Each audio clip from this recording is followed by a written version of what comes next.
What's going on, everybody, and welcome back to Comic Breakdown. In this video, we're jumping into DC vs. Vampires All Out War issue number 2. You're gonna want to make sure you stay all the way to the end of this video, and that is because in the very back, we have King Nightwing Origin. This is going to let us know, or at least begin to let us know, how Dick Grayson became the Vampire King. Now, as DC vs. Vampires really starts to come to an end, we have seen tiny bits of humanity, little pockets of resistance, and they are doing everything they can to bring everything back. Harley Quinn having a cure, the cure being in her blood. The thing is, communication between these pockets of resistance, it is almost zero. With all of humanity's forces divided, we are seeing multiple different battles on different fronts. And one of the last strongholds for all of humanity was just recently taken down when the vampires infiltrated and they detonated Captain Atom. This is the aftermath.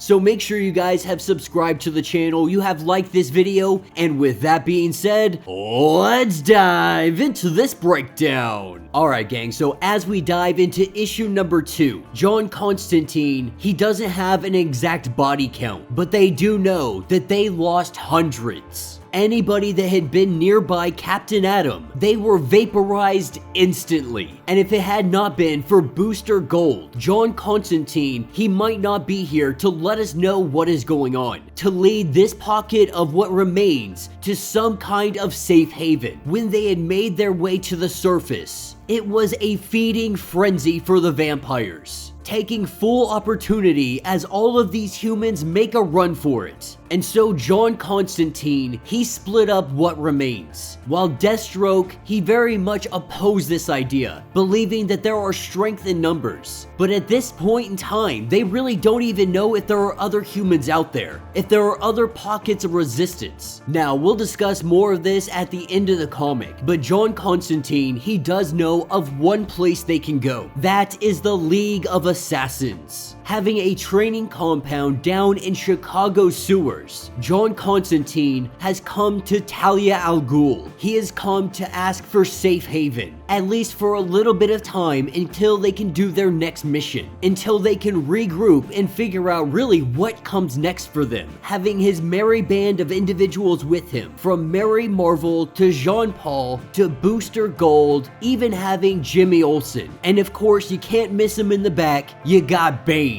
John Constantine, he's not dumb about this situation. He comes in an astral form. He knows that Talia al Ghul might just very well try to kill him. A familiar face by the side of Talia al Ghul is Alfred, because Damian Wayne, he now resides here with Talia. And so Alfred is with them, trying to tell John Constantine and the others it's time for them to go. This is where Deathstroke steps in, letting them know that they came here for some kind of answers. Getting past all of the small talk, Slade Wilson lets them know exactly what happened with Jean-Paul, how the Lazarus Pit had cured him of his vampirism, that they had attempted to bring Batman back but were unsuccessful in doing it. And so John Constantine, he wants to know, where is the last Lazarus Pit? If anybody knows where it is Talia al Ghul. Jean-Paul no longer being a vampire, he still has all the memories of when he was a vampire. And he lets us know that Weather Wizard down south, down in Florida, he keeps a patch of sky open. This lets the sun in so the algae can grow and feed all of the humans in their human farms, in their blood farms. And so the plan is to get Lazarus from the pit and use it on Weather Wizard, cure him of his vampirism, and have him clear the skies. Unfortunately, Talia al Ghul turns him down, lets him know that he can grab some food, he can rest up before they all head out. What the League of Assassins is not aware of is Wonder Woman and her pack of vampires that have been hunting down and tracking John Constantine. Picking up with John himself, he is returning back into his body, not really sure where he has been or what he has been up to. Waiting for him when he returns is Boston, with Deadman trying to figure out what John Constantine is going to do next. And at this point, the man who schemes, one of the biggest schemers there are around, he is finally out of ideas. Coming to Talia al Ghul was his plan H. At this point, he doesn't have any more ideas. And while Deadman, he may want to expose himself, let everybody know that he is now around, Constantine wants to keep him undercover. Because if one of the metas turn, if Mary Marvel turns, if Booster Gold turns, he wants Deadman to be able to possess their body and take control of them. This is his insurance policy. This is when they get interrupted by pounding on the door. It doesn't take long for them to bust it open. An entire herd of vampires coming at the two of them. This is a little bit of a relief for John Constantine, because that means Plan H is back on. And that's what takes us over to Jean-Paul. Now, Azrael, it depends on the continuity, but there's some that have two different personalities. After more or less being brainwashed by what is called the system, his mind essentially broke. And right now, we have him arguing with that inner voice. This distracts him. It throws him off his game. And if it had not been for Jimmy Olsen coming in to save the day, Thomas Blake, aka Catman, might have very well turned him into a vampire yet again. Getting Jean-Paul up on his feet, Jimmy Olsen lets him know that in the Great Hall, right now, they are needed. Picking up, we have Talia al Ghul, Alfred, everybody just unaliving some freaking vampires. From Deathstroke to Midnighter, Booster Gold to Bane, Mary Marvel just snapping necks and having a field day. Everything seems to be going in their favor. That is, until she comes out of the shadows. That is, of course, Wonder Woman. She comes in and she bites Jimmy Olsen. This is when Mary Marvel comes at full speed, knocking Wonder Woman as hard as she possibly can. Wonder Woman goes flying and is temporarily knocked out. This is when John Constantine butts in and lets them all know that we need to get out of here and we need to do it now. Because when she wakes up, we are all going to be screwed. And while Jean-Paul doesn't want to leave Jimmy behind, it is already too late for him. As Bane grabs hold of him, they try to get out of here. John going over to Talia al Ghul before she makes her escape. He does ask her one more time, where is the last Lazarus pit? Giving him the information. This is when we see a magic wall go up, which means our heroes cannot escape the route that Talia is taking. Luckily, they have Mary, knowing that there is a sewer tunnel below them that is going to bring them across the city. They send in Mary Marvel to clear the way. She takes off and she does not hold back as she tears through this tunnel. Our heroes following behind her, they find nothing but dead vampires in the path.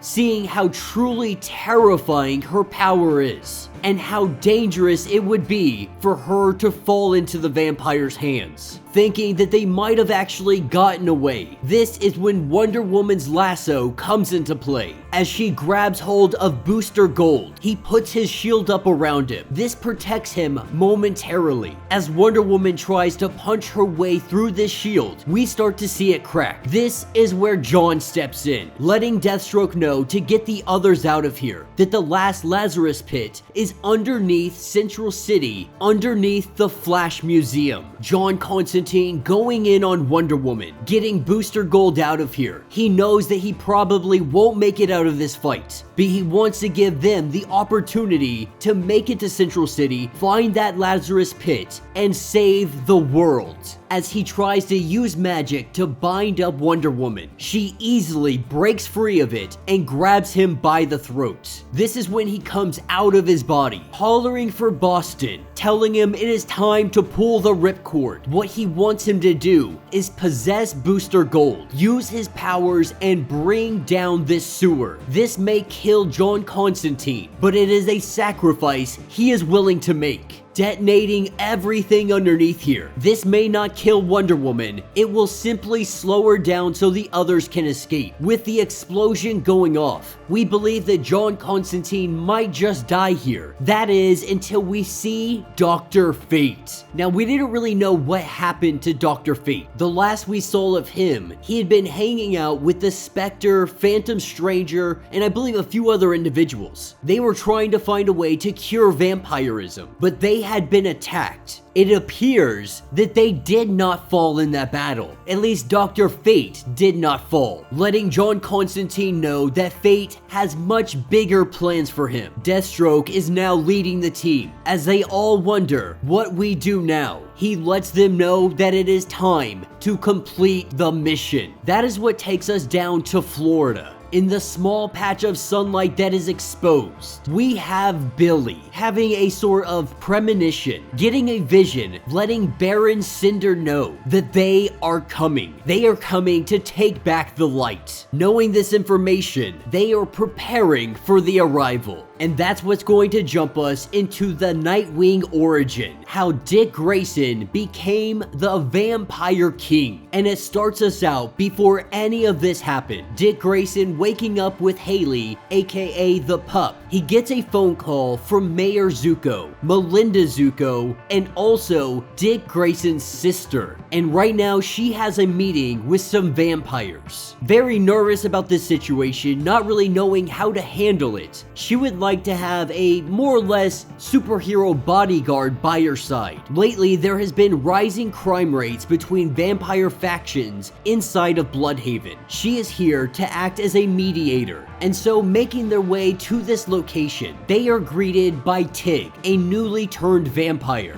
And Tig takes them down to the basement, a place that not many humans actually get to go in. They are here to meet up with Queen Mary, the Queen Vampire. As they walk inside, they see that the architecture, it is absolutely amazing. This place has been here long before Bloodhaven was ever any kind of city on the top surface. But as the doors close behind them, this is when Dick Grayson recognizes this is not Queen Mary. Not really sure what is going on with this situation. A woman steps forward, letting them know that they are the Acolytes of Shadows, that Bloodhaven has been their home for centuries. But right now, Mary and her progressives, they are threatening their entire way of life. What she is asking is for Nightwing to be their protector. She knows Dick Grayson is Nightwing, but the kind of help they want, to unite their people, they need to remove the thing that is threatening them most, and that is Mary. The Acolytes want the Queen dead. And that will be the end of this issue. So let me know what you guys think down in the comments. Okay, so I'm going to start off with the main comic. I thought a lot about this series and everything that has been going on with it. And while there has definitely been some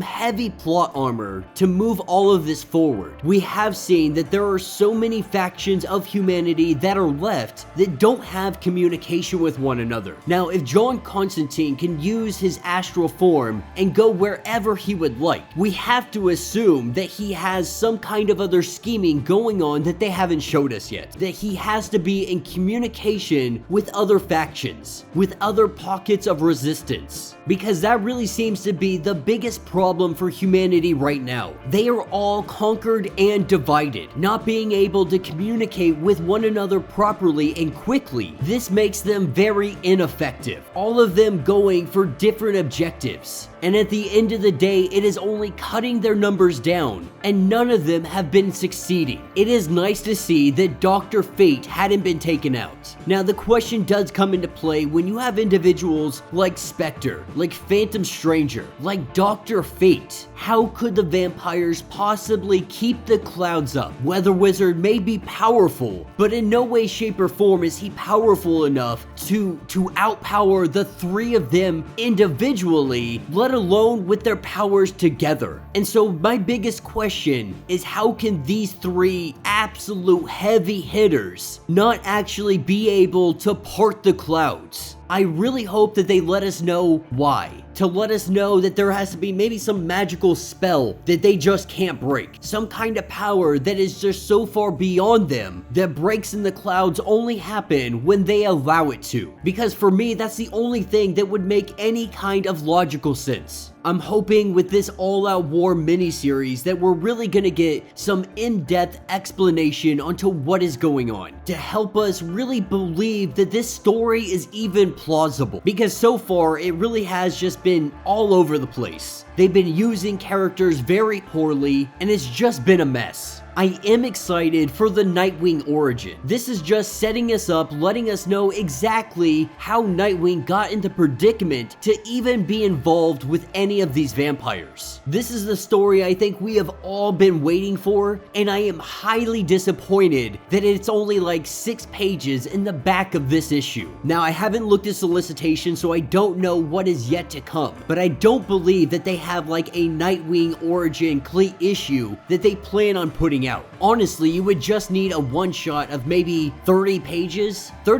at best, to really explain how Nightwing became the Vampire King. But I also don't hate it. These 6 or 7 pages of the Nightwing origin, they're not bad. He's going out there, he's doing what he knows best. He's going to help people. Specifically, he is helping his sister, which is something that he just discovered in the actual Nightwing comics currently ongoing. But this issue definitely turned out to be better than the last issue. If they continue on that pace, by the end of this, it's actually going to be pretty good. But let me know your thoughts, let me know your theories. If you would like to get caught up on everything that has been going on with DC versus vampires, be sure to check out the link in my description as well as the top of this video. It is going to get you completely caught up on everything happening with this vampiric event. If you would like to support the channel, you can always do so by hitting the super thanks button. This button will let you donate directly to the channel, and every little bit helps us out. Now, if you can't do that, do me a favor, subscribe to the channel, like this video, hit that notification bell, and with that being said, until the next breakdown.